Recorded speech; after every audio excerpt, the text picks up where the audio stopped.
नमस्कार, माझं नाव सुशीला. माझ्या चॅनलला तुमचं मनापासून खूप खूप स्वागत आहे. आज मी तुमच्या पुढे बऱ्याच दिवसांनी आलेली आहे. माझ्या मुलाचं घरामध्ये लग्न होतं, त्यामुळे मी रेसिपी काही करू शकले नाही. तर आपण उन्हाळ्यामध्ये बऱ्याचशा गोष्टी आपण थंड खातो, जसं काकडी, दही, नाही का आपलं पुदिना वगैरे आपण भरपूर थंड गोष्टी खातो. पण आज मी तुम्हाला नवीन रेसिपी घेऊन येते. पुदिन्यापासून आणि कैरीपासून बनणारी ही नवीन डिश आहे. तर चला रेसिपीला आपण लगेचच सुरुवात करू, वेळ न घेता. चला बरं, रेसिपीमध्ये आपण फक्त 4च गोष्टी टाकलेल्या आहेत. त्या 4 गोष्टी कुठल्या कुठल्या आहेत ते बघून घेऊया. चला बरं. तर हे बघा, मी ह्या 5 कैऱ्या घेतलेल्या आहे.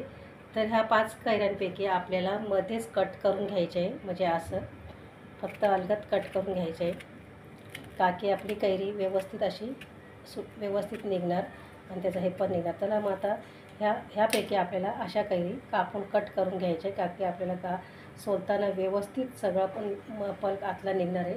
ह्या मी आता भांडं ठेवलं आहे मी इडलीचं, त्याच्यामध्ये हा पात्र लावून दिलेलं आहे. त्याच्यामध्ये आपल्याला हे सगळं कट केलेल्या कैऱ्या याच्यात ठेवायच्या आहे आणि एक आपल्याला 10 मिनटं फक्त ठेवायचं आहे झाकण लावून. तर ह्या 10 मिनटामध्ये आपल्या कैऱ्या व्यवस्थित शिजून निघणार आहे. तर ह्या कैऱ्या मी धुवून स्वच्छ पाण्याने घेतलेल्या आहे. चला मग आता आपण झाकण लावून ठेवू. तर हे मी 10 मिनटासाठी झाकण लावून ठेवते. तर बघा 10 मिनटं आपले झालेले आहे. चला आता आपण कैऱ्या कशा व्यवस्थित झाल्या का ते बघूया. कैऱ्यांचा कलरसुद्धा वेगळाच झालेला आहे. तर आपण एकदा सुरी लावून बघूया. हे बघा, सुरीमध्ये जाते म्हणजे आपल्या कैऱ्या व्यवस्थित सुकलेल्या आहे. तर आता याला आपण काढून घेऊया आणि थंड करायला मात्र ठेवून देऊया. एक 5 मिनटं फक्त थंड करायला ठेवूया, कारण गरम गरम याच्यामध्ये होणार निघणार नाही. हे बघा, मस्तपैकी सुजल्या आपल्या कैऱ्या. कैऱ्या थंड झाल्या आहेत. आता आपण याच्यातला पण काढून घेऊया. हे बघा, सहजपणे निघतं ते. हे बघा, अगदी छान निघालं. त्याच्यामध्ये आतमधलं आपण सर्व कैऱ्यांमधलं असंच काढून घेऊया, कारण कैऱ्या छानपैकी झालेल्या आहे, शिजलेल्या अगदी.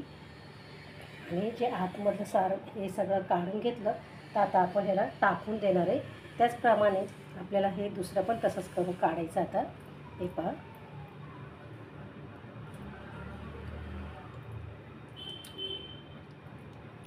असंपैकी आपल्याला हे काढून घ्यायचं आहे.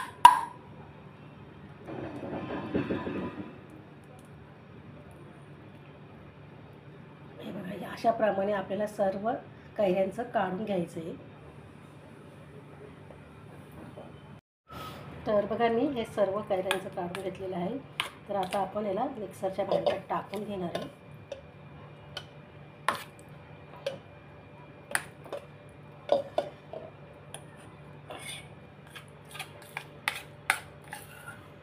याच्यात पाणी वगैरे आपल्याला काही टाकायचं नाही आहे. तर ह्याचप्रमाणे बघा मी बारीक करून घेतलेले कैरी आणि पुदिना. आता आपण याच्यामध्ये साखर टाकून घेणार आहे आणि एकदा वाटून घ्यायची साखर. हे बघा, ही साखर मी 1 वाटी घेतली. जर कैरी जर जास्त आंबट असेल तर अजून घ्या मग. तर हे बघा, आता आपण हा पुदिना घेतलेला आहे मी. हा 1 बंच पूर्ण घेतलेला आहे, वाटीभर. आणि हा स्वच्छ पाण्याने धुवून व्यवस्थित सुकून घेतलेला, पाणी न घालता आपल्याला हे संपूर्ण त्याच्यामध्ये मिश्रणमध्ये टाकून घ्यायचं आहे आणि वाटून घ्यायचं आहे. याच्यामध्ये अजिबात पाणी टाकायचं नाही आपल्याला. हे संपूर्ण आपण टाकून घ्यायचं आणि हे मिक्सरच्या भांड्यामध्ये लावून आणि आता आपल्याला एकदा मिक्सरमधनं बारीक वाटून घ्यायचं आहे.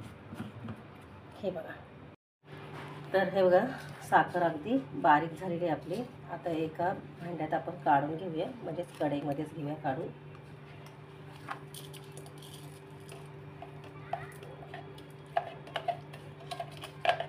हे सर्व काढून आणि आपल्याला हे मिश्रण हलवून घ्यायचं एकसारखं करून. तर आपल्याला आता अर्धी वाटी आपला कॉर्नफ्लॉवर घ्यायचा आहे. आता तो आपण एका वाटीमध्ये, हे बाउलमध्ये काढून घेऊया. त्याच वाटीने आता आपल्याला पाणी घ्यायचं आहे.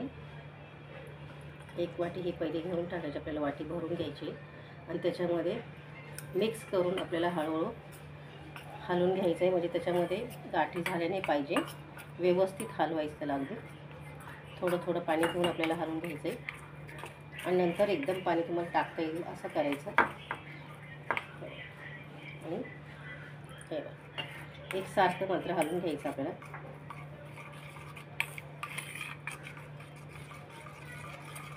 हे पहा बाकी त्याच्यामध्ये अजिबात गाठी काढता कामा नये, होता कामा नये. असं एकदम पातळ झालं पाहिजे. असे आपल्याला हळूहळू हलवायचे.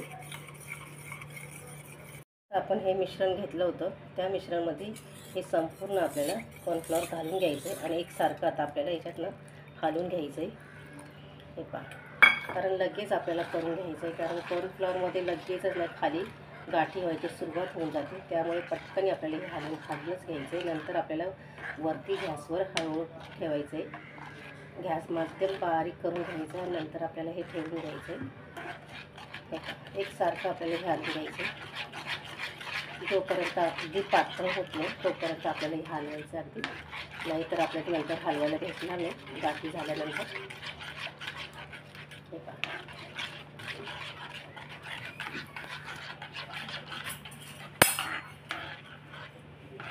आणि आता आपल्याला वरती हे गॅसवर ठेवायचं आहे. त्याचप्रमाणे आता हे इतकं पाणी आपल्याकडे शिल्लक आहे ते सुद्धा आता आपण याच्यात टाकून घेणार आहे. हे पहा जर ही 1 वाटी घेतली असेल तर तुम्ही 3 वाट्याच्यात पाणी आपल्याला टाकायचं आहे आणि अर्धी वाटी घेतली असेल तर 1.5 वाटी. तर मी इथं अर्धी वाटी घेतलेली आहे तर त्याच्यामध्ये आपण पाणी घालणार आहे 1.5 वाटी. हे बघा हे 1.5 वाटी झालेली पाणी हे आपण याच्यात टाकून आणि एकसारखं असं हलवून घेतलेली. एक प्रकारचं हलवून घेतलं मी. आता गॅस बारीक करून ठेवलेला आहे आणि आता आपल्याला याच्यामध्ये टाकायचं आपल्याला फ्रूट कलर म्हणजे हिरवा कलर. तुम्ही कुठला पण कलर टाकू शकता ते. आणि एकदा आपण याला हलवून घ्यायचं आहे छानपैकी. हे पहा आणि गॅस बारीक करूनच आपल्याला हे हलवून घ्यायचं आहे आणि एकसारखं हलवायचं आहे आपल्याला, काकी खाली लागलं नाही पाहिजे. हे पहा मस्तपैकी आपल्याला हा ग्रीन कलर झालेला आहे आपला. हे एकसारखं आपल्याला ते हलवून घ्यायचं.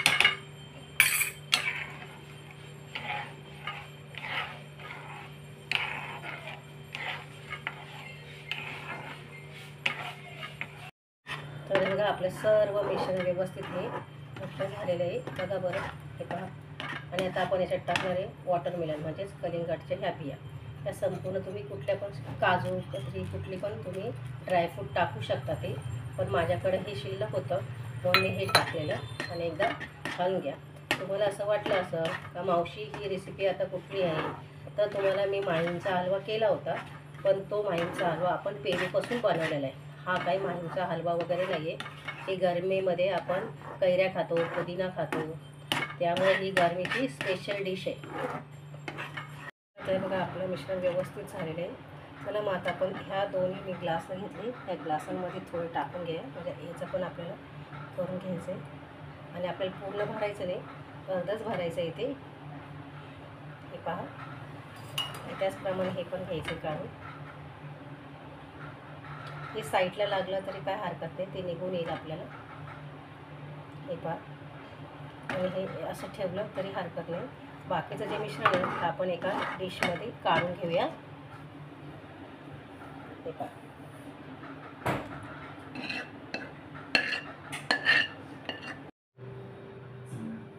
तर बघा मस्तपैकी आपली ही रेसिपी झालेली आहे. पण ह्या रेसिपीवर मात्र लाईक शेअर सबस्क्राईब करायला विसरू नका. तुम्ही नवीन चॅनलवरती असाल तर माझ्या डिस्क्रिप्शन बॉक्समध्ये जाऊन तुम्ही सगळ्या रेसिपी तुम्हाला बघू शकता. तर चला परत तुमच्यासाठी नवीन रेसिपी घेऊन येईल मी. तोपर्यंत बाय बाय.